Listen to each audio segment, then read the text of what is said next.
Criminal law. Non-fatal offences against the person. Actual bodily harm, ABH.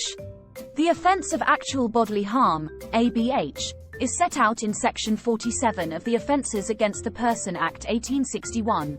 This provides that it is an offence to commit an assault occasioning actual bodily harm. Whilst the statute only refers to assault, this encompasses both assault and battery. Generally, ABH is more likely to be committed by battery rather than assault.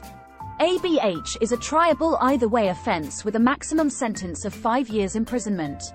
The actus reus of ABH consists of 1. An assault or battery. 2. Which causes 3. Actual bodily harm. 1. Assault or battery. To constitute an offence under Section 47, all the elements of either an assault or a battery must be present. Please see separate videos which detail the requirements of these offences.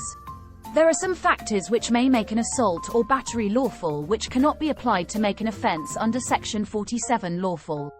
In particular, reasonable punishment of a child under Section 58 of the Children Act 2004 cannot be applied to offences of ABH under Section 47. Furthermore, a person cannot generally consent to being harmed. The case of Attorney General Reference No. 6 of 1980 allows consent in relation to assault and battery, but not for ABH, GBH or wounding unless it comes within one of the recognized exceptions.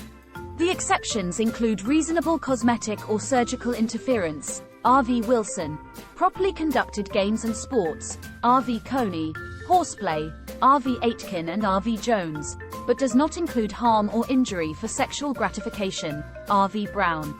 Please see separate video for a fuller consideration on consent in criminal law. 2. The assault or battery must cause actual bodily harm. This requires a consideration of both factual and legal causation. Please see separate video on causation in criminal law. 3. Actual bodily harm. The meaning of actual bodily harm was considered in R.V. Miller. Mr. Justice Linsky defined it as, actual bodily harm includes any hurt or injury calculated to interfere with the health or comfort of the victim. In R.V. Chan Fook, Lord Justice Hobhouse commented, the word actual indicates that the injury, although there is no need for it to be permanent, should not be so trivial as to be wholly insignificant. This case also established that bodily harm does include psychiatric injury, provided there is an actual injury.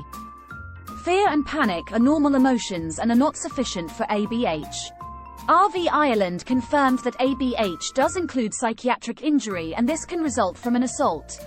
Bodily harm also includes the cutting off of hair. This was set out in DPP v. Smith, 2006, where the defendant cut off his ex-girlfriend's ponytail. The mens rea of ABH is intention or reckless as to the assault or battery.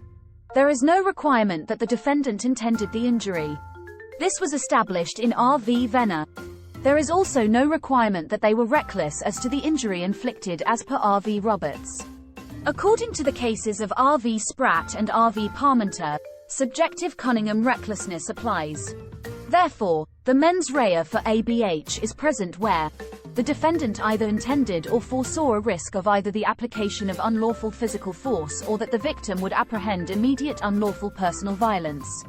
In summary, ABH is a triable either-way offence with a maximum sentence of 5 years. To incur liability, an assault or battery must be established and that the assault or battery caused harm.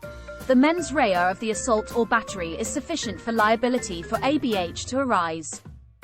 There is no requirement that the harm or injury is intended or foreseen. This video is part of a series of videos on law from www.e-lawresources.co.uk. Please subscribe to our YouTube channel www.youtube.com/@e-lawresources. It's free to do so and will help us to keep providing these videos. Check out our website which provides lecture outlines and case summaries. See also www.elawrevision.org.uk for revision games and quizzes. Thanks for watching.